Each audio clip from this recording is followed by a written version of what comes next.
سورت ابراہیم بسم اللہ الرحمن الرحیم۔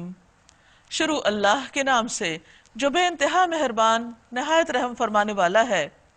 الف لام را، الف لام را، کتاب انزلناہ الیک لتخرج الناس من الظلمات الی النور۔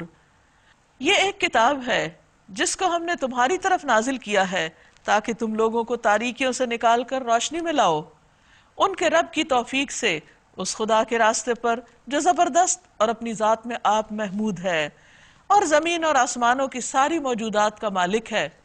یعنی دوسرے لفظوں میں یہ کتاب اس لیے آئی ہے تاکہ لوگ اس کو پڑھیں، اندھیروں سے نکلیں، جہالت کے، لا علمی کے، اور ہدایت کی روشنی کی طرف آئیں۔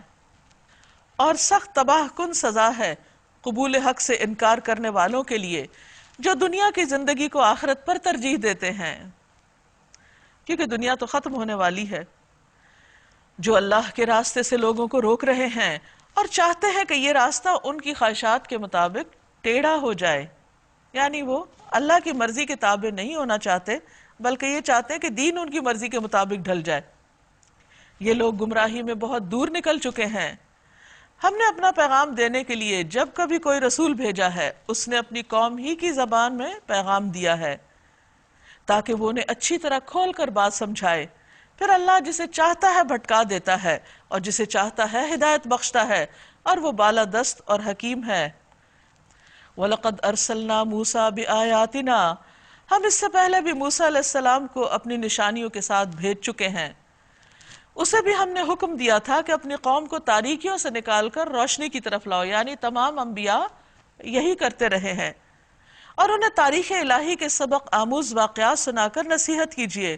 ان واقعات میں بڑی نشانیاں ہیں، یعنی پچھلے قصے جو گزر چکے ہیں اس میں بھی بہت سبق ہیں ہر اس شخص کے لیے جو صبر اور شکر کرنے والا ہو۔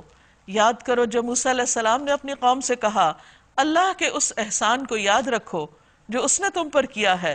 اس نے تم کو فرعون والوں سے چھڑایا جو تم کو سخت تکلیفیں دیتے تھے، تمہارے لڑکوں کو قتل کر ڈالتے، تمہاری عورتوں کو زندہ بچا کر رکھتے۔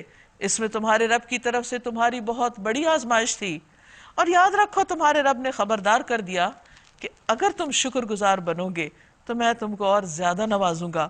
رسول اللہ صلی اللہ علیہ وسلم نے فرمایا، اللہ تعالیٰ اپنے بندوں کو نفع پہنچانے کے لیے کچھ لوگوں کو بطور خاص نعمتیں عطا کرتا ہے، یعنی ان کو دوسروں کے مقابلے میں خاص نعمتیں دے دیتا ہے۔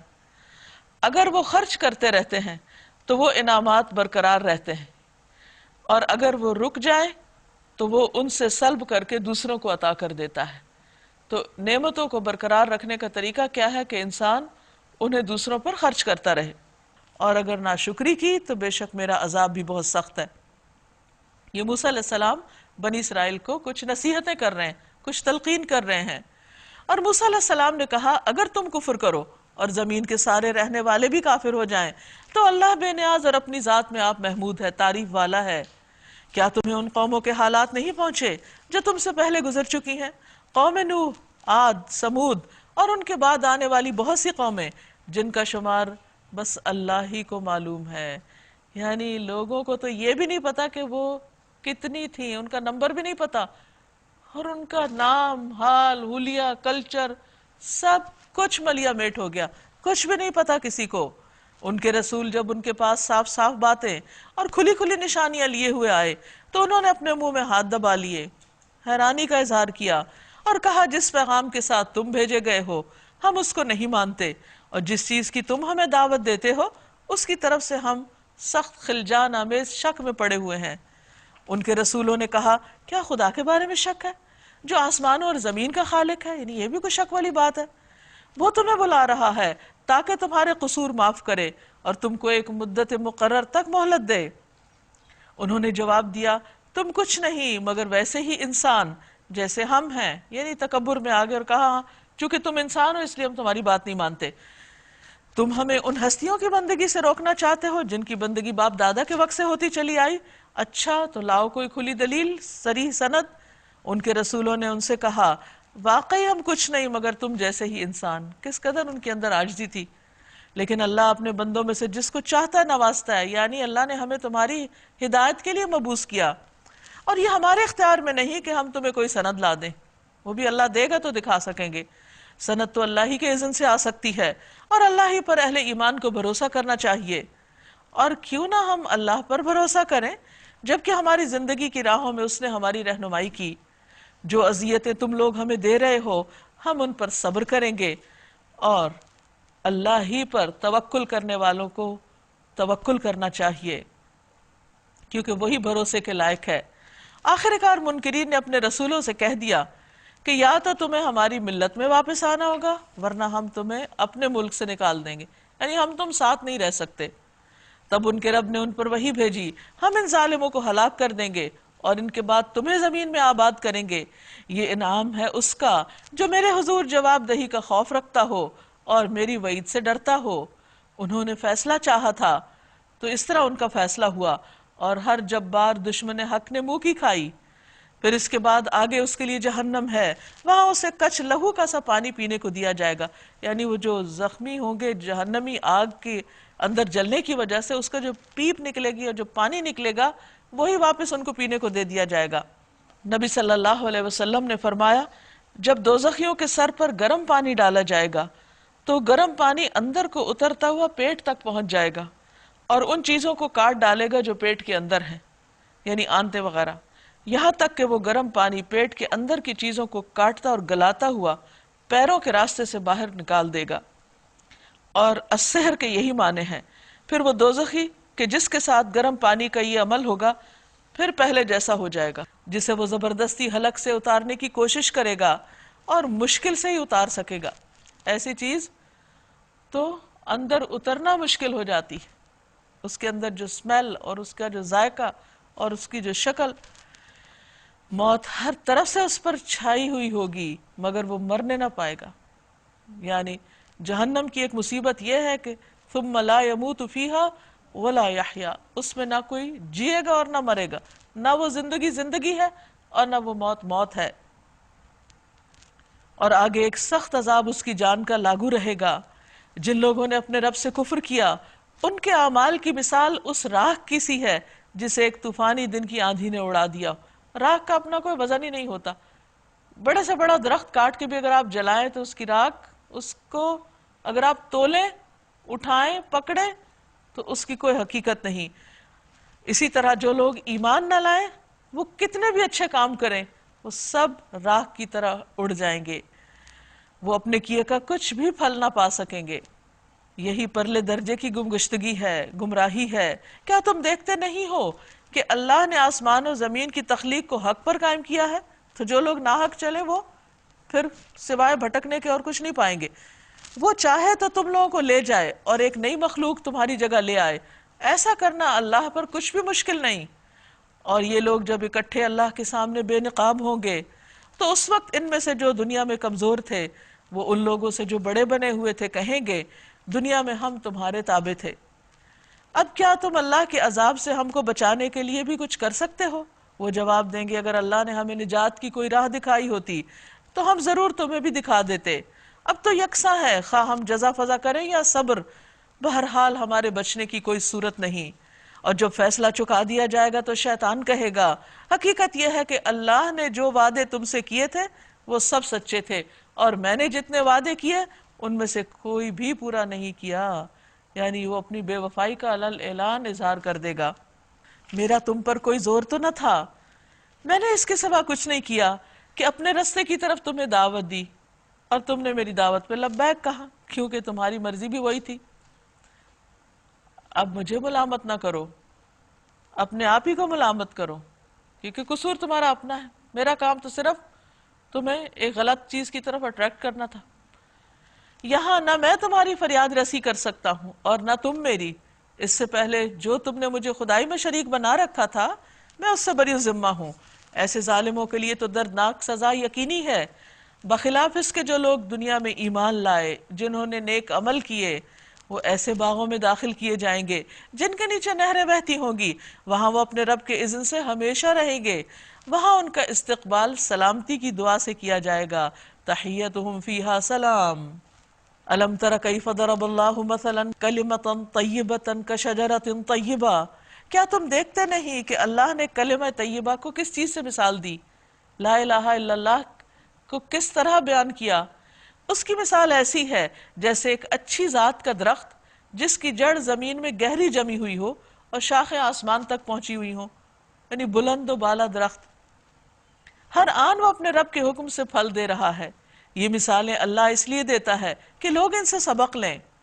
یعنی ایک انسان جب لا الہ الا اللہ کا درخت اپنے دل میں لگاتا ہے تو وہ پھر کیسا انسان بن جاتا ہے کہ جس کے اندر استقامت ہوتی ہے، وہ آندھی ہوا، ہر قسم کی موسم کی شدت، سختی کو، بیرونی ماحول کی سختیوں کو برداشت کرنے کے باوجود جمع رہتا ہے، یعنی استقامت اختیار کرتا ہے، اور پھر اس کا تعلق اللہ تعالیٰ کے ساتھ مضبوط ہوتا ہے، بلند و بالا شاخیں اس کی آسمان تک پہنچی ہوئی، یعنی اللہ کے سامنے اس نے ہاتھ پھیلائے ہوتے ہیں اور اللہ سے ہی مانگتا رہتا ہے، اور پھر اپنا پھل ہمیشہ دیتا ہے، ایور گرین درخت ہے، یعنی دوسرے انسانوں کے لیے بہت فائدے کا ہے، ہر ایک کو فائدہ پہنچاتا ہے، کوئی کسی بھی وقت اس کے پاس جائے وہ اس کو محروم نہیں کرتا، ہر ایک کے لیے اس کے پاس خیر ہے۔ یہ گویا اب 3 چیزیں ہو گئیں۔ نمبر 1 اس کی استقامت جو اس کے اپنی ذات کے ساتھ تعلق ہے، اپنی ذات میں وہ ایک بااصول انسان ہے، ایک فرم انسان ہے، اچھے عقیدے کے اوپر، اچھی بات کے اوپر۔ دوسری طرف اس کا اللہ سے تعلق تو بہت ہی مضبوط ہے، تیسری طرف وہ ہر انسانوں کے ساتھ تعلق تو وہ ہر وقت بینیفٹ دیتا ہے، اس کا سایہ بھی اور اس کی گرینری بھی اور اس کی آکسیجن بھی اور اس کے پھل بھی، ہر چیز فائدہ مند ہے جس سے لوگ ہر آن فائدہ اٹھا رہے ہیں۔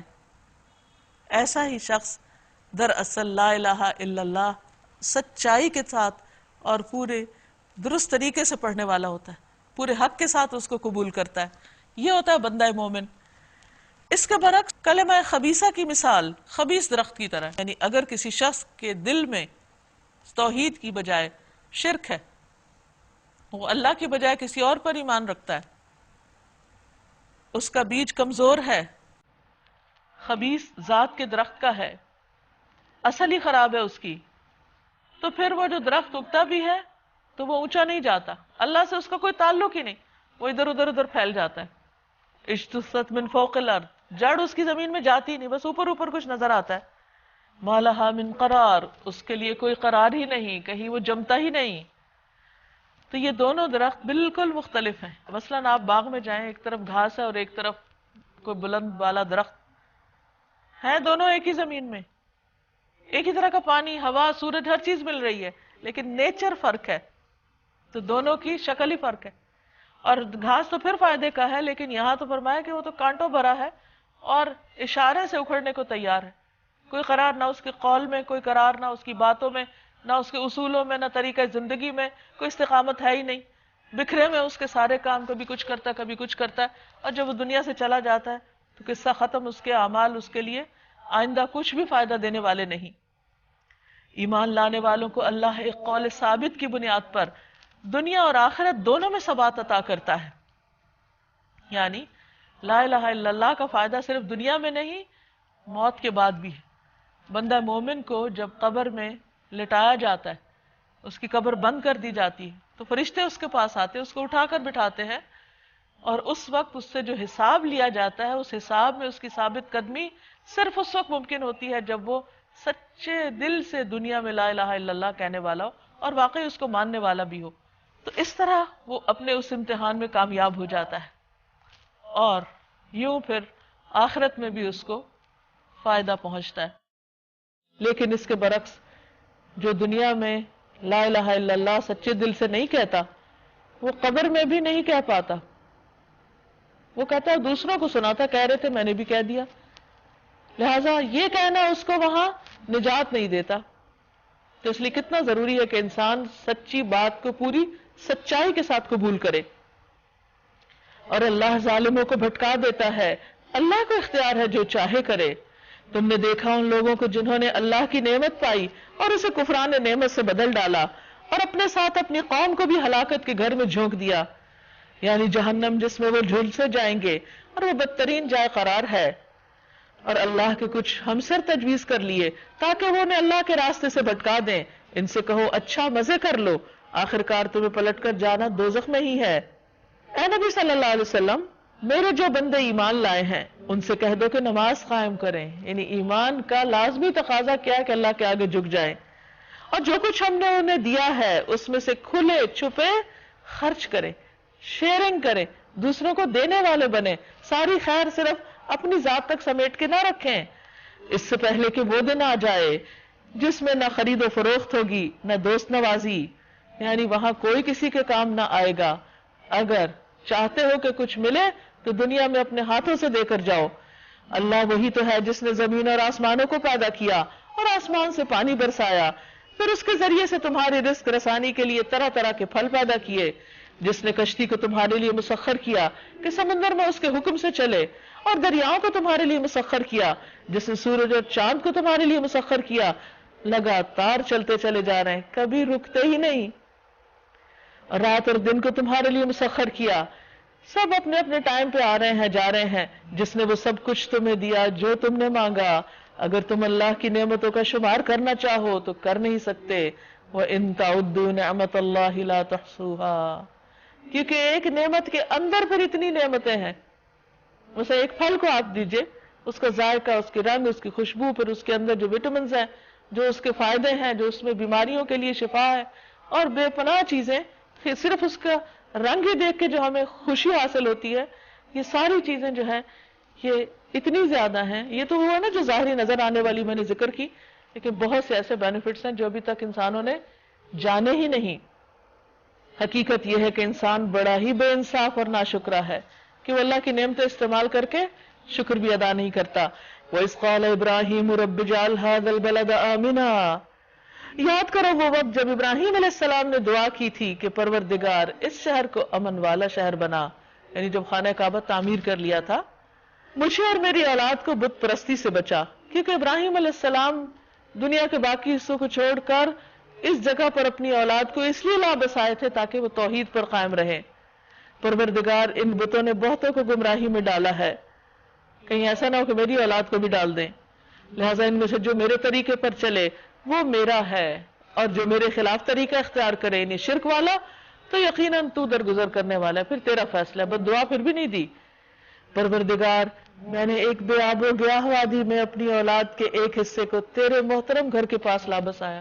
کیسی قربانی، یعنی اپنے سے دور یہاں ان کو لا بسایا. پروردگار، یہ میں نے اس لیے کیا ہے کہ یہ لوگ یہاں نماز قائم کریں، لہٰذا تو لوگوں کے دلوں کو ان کا مشتاق بنا اور انہیں کھانے کو پھل دے، شاید کہ یہ شکر گزار بنے. اب آپ دیکھیے، روحانی ضرورت بھی، مادی ضرورت بھی، جذباتی ضرورت بھی، ساری ضرورتوں کے لیے دعا مانگ رہے ہیں، اور اللہ سے مانگ رہے ہیں. صرف اپنے لیے نہیں، اپنی اولادوں کے لیے. ہم سب کے لیے ایک بہترین نمونہ ہے ابراہیم علیہ السلام. شاید کہ یہ شکر گزار بنے، لیکن الٹیمیٹ کیا مقصود ہے کہ اللہ کے بندے بنے، شکر ادا کریں. پروردگار، تو جانتا ہے جو کچھ ہم چھپاتے ہیں اور جو کچھ ہم ظاہر کرتے ہیں، اور واقعی اللہ سے کچھ بھی چھپا ہوا نہیں، کچھ بھی نہیں، نہ زمین میں نہ آسمانوں میں. الحمدللہ، شکر ہے اس اللہ کا جس نے مجھے اس بڑھاپے میں اسماعیل اور اسحاق جیسے بیٹے دیے. اولاد کی نعمت پر شکر گزار ہیں. حقیقت یہ ہے کہ میرا رب ضرور دعا سنتا ہے، کیونکہ حضرت اسحاق علیہ السلام اس وقت پیدا ہوئے تھے جب ان کی والدہ کی عمر 90 سال تھی، اور وہ ابراہیم علیہ السلام خود 100 سال کے تھے. تو اس کا خاص طور پر شکر ادا کر رہے ہیں. اور پھر دعاؤں کی قبولیت کی بات کہ اللہ تعالیٰ ضرور دعا سنتا ہے، یہ ایک پیغمبر کا تجربہ بھی ہے، اور اس کے یقین اور اس کے ایمان کی علامت بھی ہے یہ الفاظ. رب اجعلنی مقیم الصلاۃ. اب آپ کیا دعائیں مانگتے ہیں ان کے مستقبل کے لیے؟ اے میرے پروردگار، مجھے نماز قائم کرنے والا بنا، اور میری اولاد میں سے بھی، یعنی میری اولاد کو بھی نماز کا پابند بنا. حقیقت یہ ہے کہ جو شخص خود شوق سے عبادت کرتا ہے وہ ضرور چاہتا ہے کہ اس کی اولاد بھی اللہ کی فرما بردار اور عبادت گزار ہو. پروردگار، میری دعا قبول فرما. ربنا وتقبل دعا. ربنا اغفر لی ولوالدی وللمؤمنین یوم یقوم الحساب. اے پروردگار مجھے اور میرے والدین کو اور سب ایمان لانے والوں کو اس دن معاف کر دینا جب حساب قائم ہوگا۔ کتنی خوبصورت دعا ہے، صرف اپنے بچوں کے لیے نہیں، ساری انسانیت کے لیے، سب لوگوں کے لیے دعا کر رہے ہیں، سارے ایمان لانے والوں کے لیے دعا کر رہے ہیں۔ پھر فرمایا اب یہ ظالم لوگ جو کریں، ایک طرف تو ابراہیم علیہ السلام کا طرز عمل ہے اور دوسری طرف ان کے جو فالوورز اس وقت مکہ میں ہیں جو نبی صلی اللہ علیہ وسلم کو پریشان کر رہے ہیں، یہ کیا طریقہ اختیار کر رہے ہیں؟ فرمایا اب یہ ظالم جو کچھ کر رہے ہیں اللہ کو تم اس سے غافل نہ سمجھو، سب اللہ کی نظر میں کہ کون کیا کرتا ہے۔ اللہ تو انہیں ٹال رہا ہے اس دن کے لیے جب حال یہ ہوگا کہ آنکھیں پٹی کی پٹی رہ جائیں گی، سر اٹھائے بھاگے چلے جا رہے ہوں گے، یعنی خوف زدہ، قیامت کے دن کی بات ہو رہی، نظریں اوپر جمی رہیں گی، دل اڑے جاتے ہوں گے، یعنی خوف اور گھبراہٹ کے مارے کسی چیز کا ہوش نہ ہوگا۔ اے محمد صلی اللہ علیہ وسلم اس دن سے آپ انہیں ڈرائیں جبکہ عذاب انہیں آ لے گا۔ اس وقت یہ ظالم کہیں گے اے ہمارے رب ہمیں تھوڑی سی مہلت دے دے، تھوڑا سا وقت اور دے دے، ہم تیری دعوت کو لبیک کہیں گے اور رسولوں کی پیروی کریں گے، مگر اس وقت کوئی فائدہ نہ ہوگا۔ کہا جائے گا کیا تم وہی لوگ نہیں ہو جو اس سے پہلے قسمیں کھا کھا کر کہتے تھے کہ ہم پر تو کبھی زوال آنا ہی نہیں، حالانکہ تم ان قوموں کی بستیوں میں رہ بس چکے تھے جنہوں نے اپنے اوپر آپ ظلم کیا تھا اور دیکھ چکے تھے کہ ہم نے ان سے کیا سلوک کیا، اور ان کی مثالیں دے دے کر ہم تمہیں بھی سمجھا چکے تھے۔ انہوں نے اپنی ساری ہی چالیں چل دیکھی مگر ان کی ہر چال کا توڑ اللہ کے پاس تھا، اگرچہ ان کی چالیں ایسی غضب کی تھیں کہ پہاڑ اس سے ٹل جائیں۔ پس اے نبی صلی اللہ علیہ وسلم آپ ہرگز یہ گمان نہ کریں کہ اللہ کبھی اپنے رسولوں سے کیے ہوئے وعدوں کے خلاف کرے گا، کبھی نہیں۔ اللہ زبردست اور انتقام لینے والا ہے۔ ڈراؤ انہیں اس دن سے جبکہ زمین اور آسمان بدل کر کچھ سے کچھ کر دیے جائیں گے۔ اس موقع پر ایک یہودی نے پوچھا تھا کہ پھر ہم کہاں ہوں گے؟ تو آپ نے فرمایا تھا کہ صراط پر، اور سب کے سب اللہ واحد قہار کے سامنے بے نقاب حاضر ہو جائیں گے، کوئی لباس انسان پہ نہ ہوگا اور کوئی کسی کے پیچھے چھپ نہ سکے گا۔ اس روز تم مجرموں کو دیکھو گے کہ زنجیروں میں ہاتھ پاؤں جکڑے ہوئے، تارکول کے لباس پہنے ہوئے، یعنی جہنم والوں کا لباس ایسا ہوگا جیسے کالے رنگ کا پینٹ ان کے اوپر پھیر دیا گیا ہے، اور آگ کے شعلے ان کے چہروں پر چھا رہے ہوں گے۔ ہر شخص اپنے اپنے اعمال کے مطابق جہنم میں یا آگ میں ڈوبا ہوا ہوگا۔ جو بڑے مجرم ہوں گے وہ سارے کے سارے آگ کے اندر ہوں گے۔ یہ اس لیے ہوگا کہ اللہ ہر شخص کو اس کے کیے کا بدلہ دے گا، اللہ کو حساب لیتے کچھ دیر نہیں لگتی۔ ھذا بلاغ للناس، یہ ایک پیغام ہے سب انسانوں کے لیے، وَلِيُنذَرُوا بِهِ، اور یہ اس لیے بھیجا گیا ہے کہ لوگوں کو اس سے خبردار کیا جائے، اس انجام کے بارے میں ان کو بتا دیا جائے، وَلِيَعْلَمُوا، اور تاکہ وہ جان لیں، معلوم کر لیں، کیا بات، کس چیز کا علم حاصل کریں، انما هو الہ واحد، کہ وہ بس ایک ہی الہ ہے، تمہارا معبود حقیقی بس ایک اللہ ہے، وَلِيَذَّكَّرَ أُولُو الْأَلْبَابِ، اور تاکہ عقل مند لوگ ہوش میں آ جائیں، نصیحت پکڑ لیں، یہ ہے اس قرآن کی آمد کا مقصد۔ وآخر دعوانا ان الحمد للہ رب العالمین۔ یہاں ہمارا 13واں پارہ مکمل ہوا۔ اب میں آپ سے گزارش کروں گی کہ آپ میں سے جو بھی اپنے کوئی کمنٹس، کوئی ریفلیکشنز، کوئی خیالات، کسی بھی چیز کا اظہار کرنا چاہیں تو یو آر موسٹ ویلکم۔ جو آیت آپ کو اچھی لگی اگر اس کو شیئر کرنا چاہیں تو اٹس اپ ٹو یو۔ یعقوب علیہ السلام اپنے بیٹے کو سمجھا رہے ہیں کہ جب انہوں نے خواب دیکھا تو ان کو سمجھا رہے ہیں کہ یہ تم اپنے بڑے بھائیوں سے نہیں بتانا۔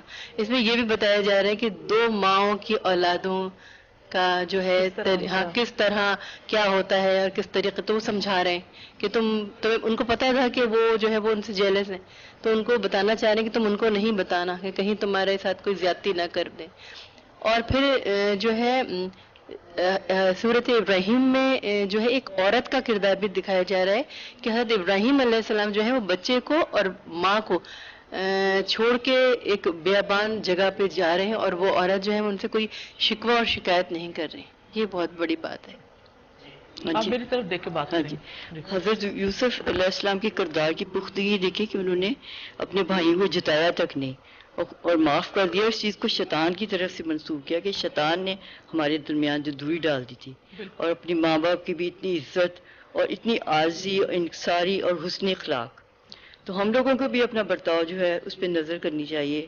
ہمیں بھی اسی طرح سے صرف نظر اوروں کے ساتھ, اپنے بچوں کے ساتھ, ہر ایک کے ساتھ اچھا برتاؤ کرنا چاہیے. حضرت یعقوب علیہ السلام کے کردار کے بارے میں بہت انسپریشن مل رہی ہے کہ نبی ہونے کے باوجود انہوں نے کوئی ان یوزول قسم کی ایکسپیکٹیشن اللہ تعالیٰ سے نہیں لگائی ہے, کہ وہ دیکھ رہے ہیں کہ ان کے بیٹے کو کتنا سچا خواب آیا ہے, لیکن اتنا عرصہ حضرت یوسف علیہ السلام ان سے پوشیدہ رہتے ہیں اور اپنے سگے بیٹے ان کے ساتھ کیا زیادتی کرتے ہیں جس کا انہیں احساس بھی ہوتا ہے, لیکن ان کے دل اور دماغ میں کبھی کوئی ایسا خیال بھی نہیں آیا کہ انہیں کوئی خواب دکھا دیا جائے یا کوئی ایسی چیز ان پر ظاہر کر دی جائے کہ انہیں سکون ہی آ جائے.